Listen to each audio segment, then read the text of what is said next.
오늘 이사야 선지자가 하나님께 들은 말씀은 이스라엘 백성들을 하나님이 지명하여 불렀다라고 말씀합니다. 지금 이스라엘 백성들은 이제 나라가 위태로운 지경 속에 있지요. 그런데 하나님은 선지자를 통하여 너희들의 삶의 자리는 비록 위태로울지라도 나는 처음부터 너희들을 지명하여 불러나니 내가 세상 끝날까지 너희와 함께 하리라. 오늘도 우리는 우리에게 들려진 하나님의 음성과 소리는 우리가 들은 것이 아니라는 거죠. 우리가 우연히 들은 것이 아니고 하나님이 먼저 뜻을 정하고 또 우리를 택하여, 그러니까 지명했다는 것은 하나님이 정한 겁니다. 그죠? 이 사람 정하여서 우리를 부르신 거라는 거죠. 오늘도 우리가 이 예배 자리에 나온 것은 우리가 나왔지만 우리가 나올 수 있게 하신 것은 하나님이 먼저 우리 한 사람 한 사람을 지명하여서 불렀나니, 오늘 이 은혜가 저와 여러분에게 깨달아지기를 원합니다. 그러니까 이스라엘 백성들이 나라가 위태로운 가운데 염려할 때 하나님이 너희는 염려하지 말아라. 나는 너희를 우연히 부른 게 아니고 내가 정하여 불렀다는 거죠. 내가 지명하여 불렀다는 겁니다. 우리가 하나님의 자녀된 것, 우리가 교회에 나온 게 아니고요, 하나님이 먼저 저와 여러분 한 사람 한 사람을 지명하여 불렀으니 너는 하나님의 것이라, 너는 내 것이라 주님 말씀합니다. 하나님이 하나님의 사람들을 지명하여서 하나님의 뜻을 이루어가는 역사는 오늘 이스라엘 백성들뿐 아니라 우리 성경에 많은 믿음의 선진들도 그러하였다는 것을 우리가 오늘 말씀을 통하여 함께 나누면서 저와 여러분도 하나님이 지명하여 부르신 하나님의 자녀인 것을 깨닫는 복된 은혜가 있기를 축원합니다. 자, 우리 주보를 함께 보시면서 우리 성경에 하나님이 지명하여 부르신 믿음의 사람들을 함께 나누도록 합니다. 첫 번째, 아브라함을 지명하여 불렀습니다. 창세기 22장 11절 다 같이 시작. 여호와의 사자가 하늘에서부터 그를 불러 이르시되 아브라함아 아브라함아 하시는지라. 아브라함이 이르되 내가 여기 있나이다 하매. 아멘. 오늘 본문에 보니까 하나님께서 그를 불러 이르시되 아브라함아 아브라함아, 아브라함의 이름을 지명하여 부르더라. 그러니까 하나님의 소리가 그냥 막연하게 들리는 것이 아니고 아주 구체적으로 그 사람을 택하여서 그 사람을 지명하여서 불렀다. 아브라함아 아브라함아. 오늘 하나님이 아브라함을 부르신 곳은 모리아 산이었습니다. 아브라함은 참 그 생애 가운데 참 어렵고 힘든 시간을 지금 맞이하고 있는 거예요. 그의 아들 이삭을 하나님이 번제로 드리라고 말씀하셨어요. 정말 있을 수 없는 일이죠.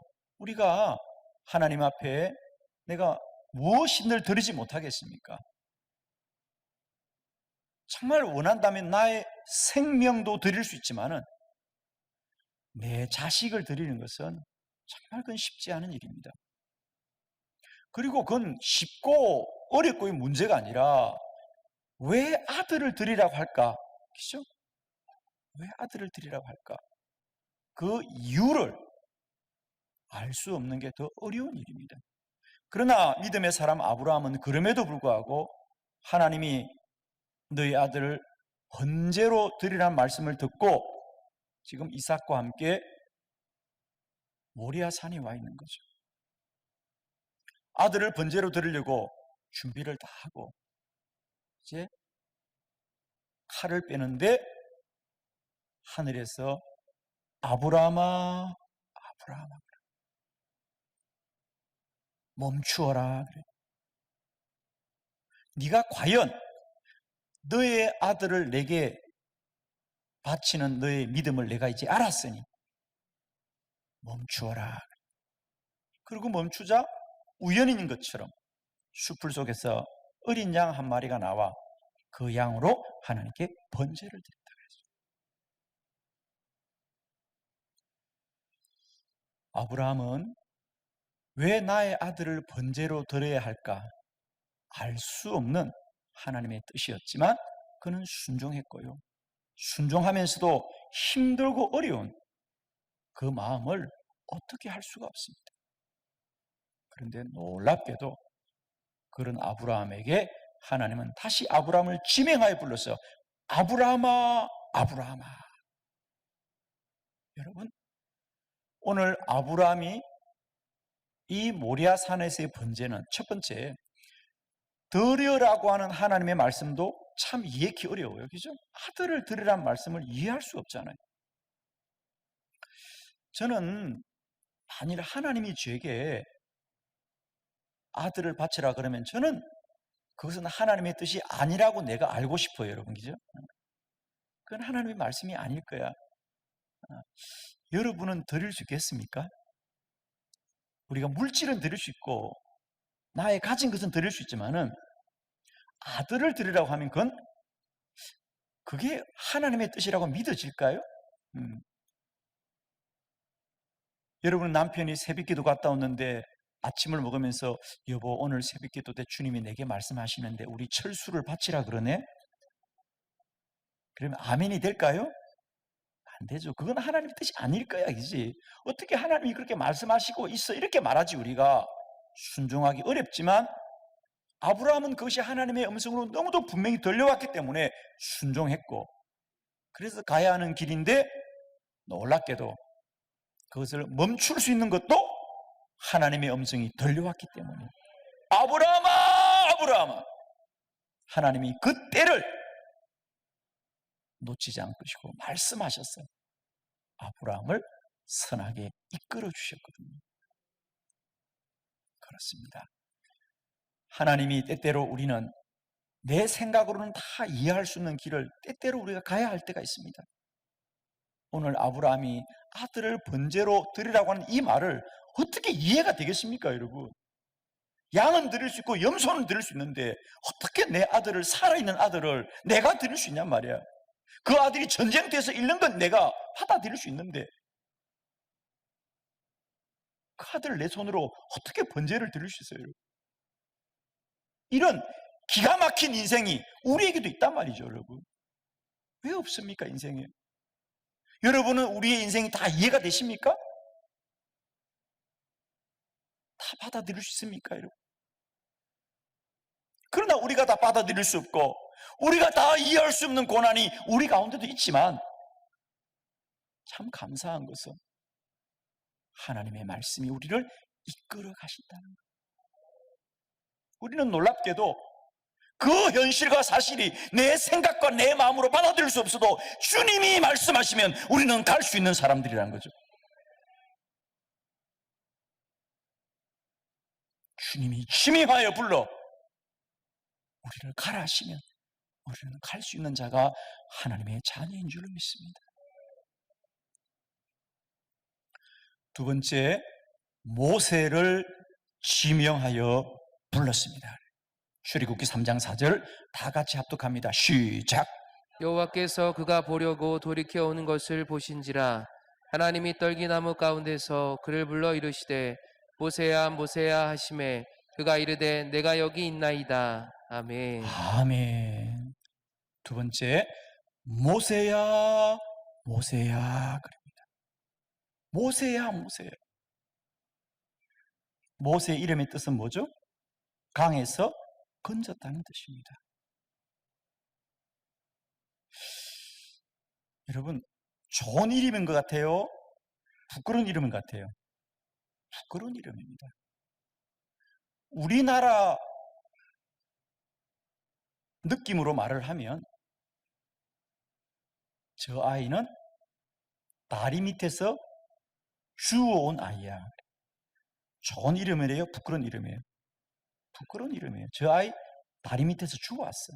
그건 다리 밑에서 주워왔다는 얘기가 아니고 부모를 알 수 없다. 그게 모세입니다. 모세, 나일강에서 주워온 아이야. 이스라엘 아이들은 대부분 그 아이의 이름을 부모님들이 믿음의 이름을 지어줍니다. 모세는 이름이 뭐예요? 강에서 주워온 아이입니다.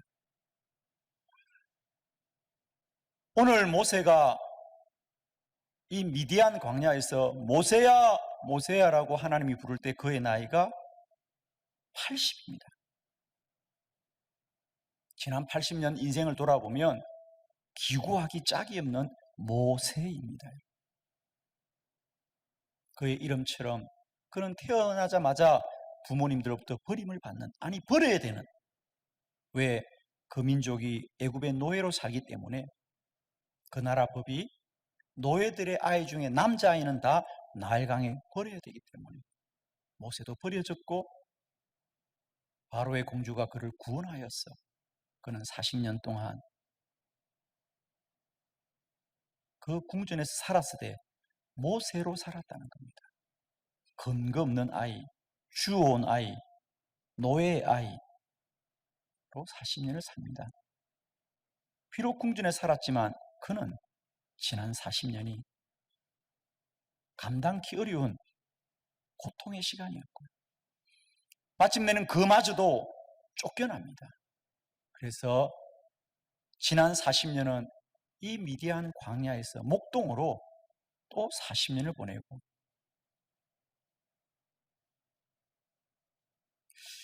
왜 내 인생을 이렇게 기구할까? 왜 나는 이렇게 살아야 될까? 10년도 아니고 20년도 아니고 무려 40년을. 그는 이제 나이가 들어 노인이 되었고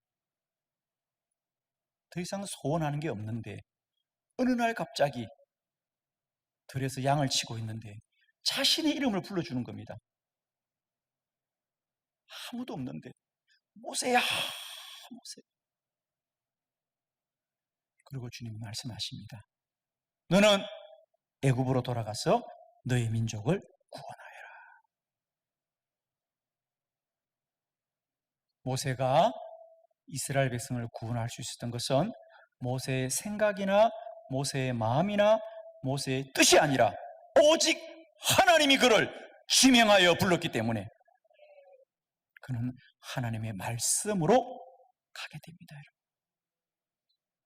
오늘도 우리들의 존재와 신분은 모세와 같을지라도 그 모세를 하나님이 지명하여 부르시면 민족을 구원하게 됩니다.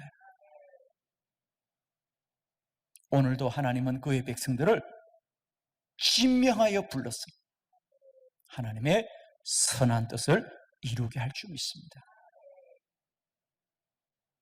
아브라함 기가 막힌 삶의 고통 가운데도 하나님이 그의 이름을 지명하여 불러서 그를 믿음의 조상이 되게 하시고, 모세 태어나면서부터 아무런 근거도 없이 기구한 삶을 80년 살아왔던 그를 출애굽의 위대한 구원자로 하나님은 세워주시는 것은 오직 하나님이 말씀하여 그들을 불러주었기 때문입니다. 세 번째 말씀을 봅니다. 다니엘을 지명하여 불렀습니다. 다니엘서 9장 21절로 22절을 교독합니다. 21절, 곧 내가 기도할 때에 이전에 환상 중에 본 그 사람 가브리엘이 빨리 날아서 저녁 제사를 드릴 때 즈음에 내게 이르더니, 내게 가르치며 내게 말하여 이르되 다니엘아, 내가 이제 내게 지혜와 총명을 주려고 왔느니라. 아멘. 다니엘아 그럽니다.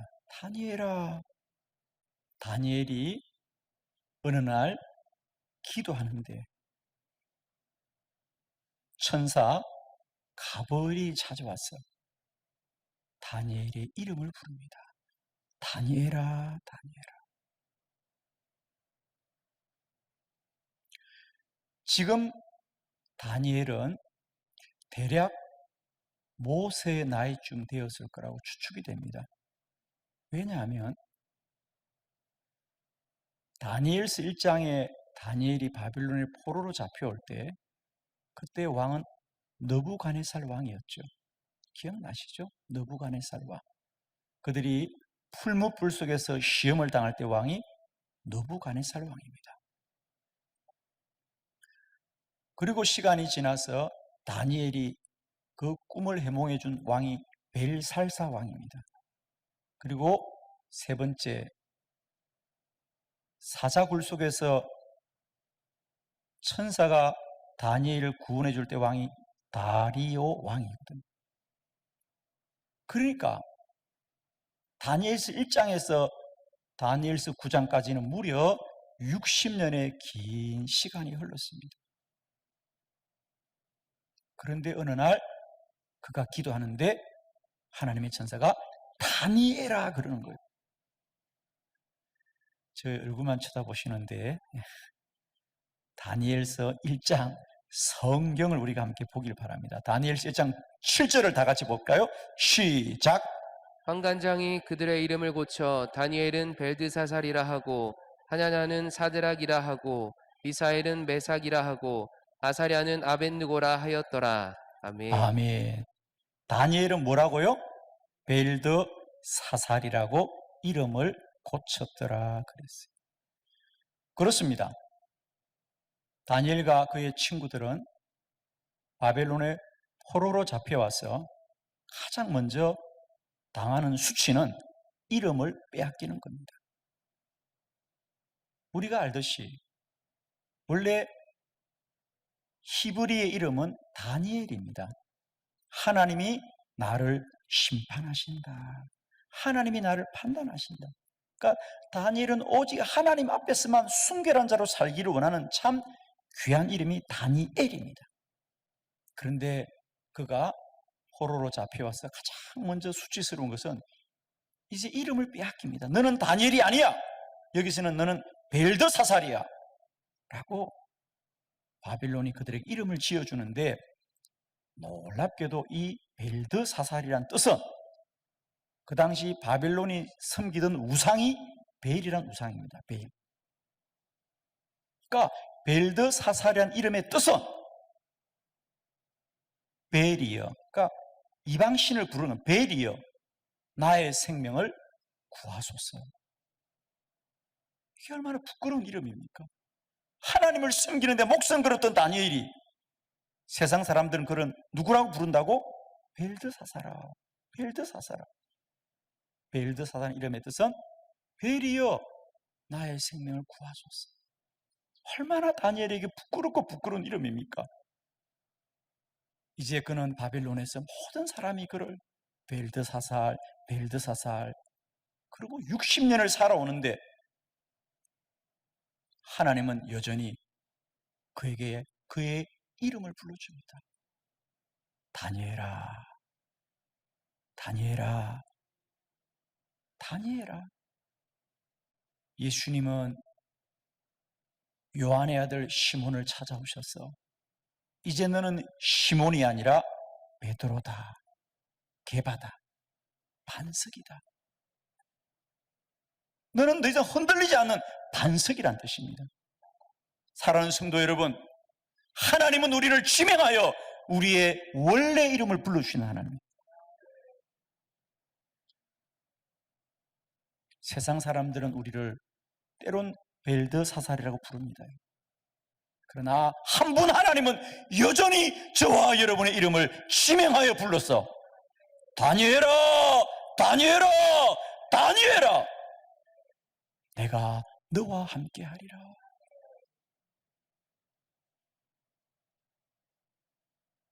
오늘도 이 예배 가운데 우리의 이름을 지명하여 불러주시는 하나님의 음성을 크게 듣기를 원합니다. 내가 너를 지명하여 불렀노니 너는 내 것이라. 다니엘, 그는 노예로 팔려와서 그 나라에서 수치스러운 날들을 보내며 살아오지만 오직 하나님만이 그를 지명하여 불러주셨어. 그들을 하늘의 별처럼 빛나는 인생으로 하나님이 쓰시고 사용하셨습니다.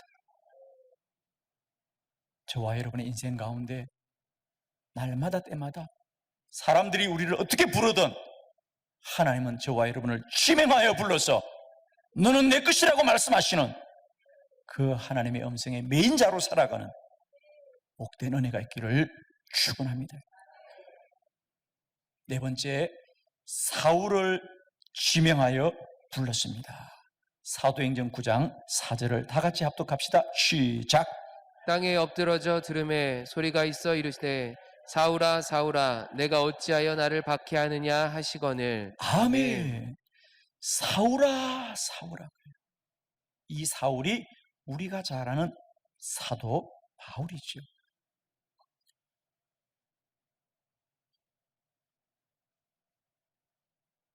유대의 참 믿음이 좋은 청년이었습니다. 가문도 좋고 배운 것도 많고 유대인 중에 유대인이었습니다.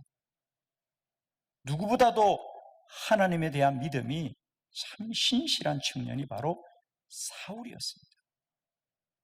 그는 예수님이 부활했다는 그리스도인들의 그 주장을 도저히 견딜 수가 없었어. 교회와 그리스도인들을 앞장서서 핍박했던 청년이었습니다.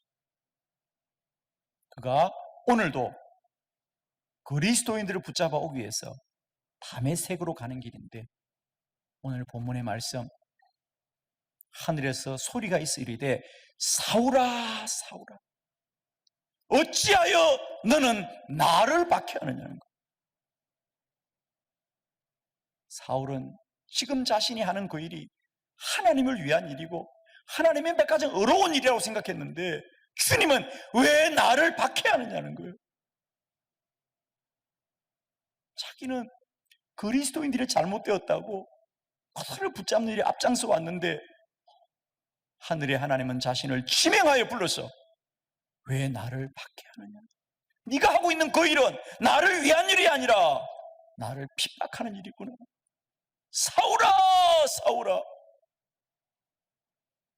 그 길로 사울은 앞을 보지 못할 만큼 앞이 캄캄해졌고요.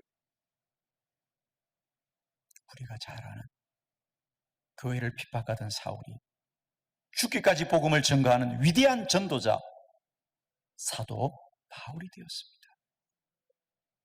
바울이 스스로 깨달은 것도 아니에요.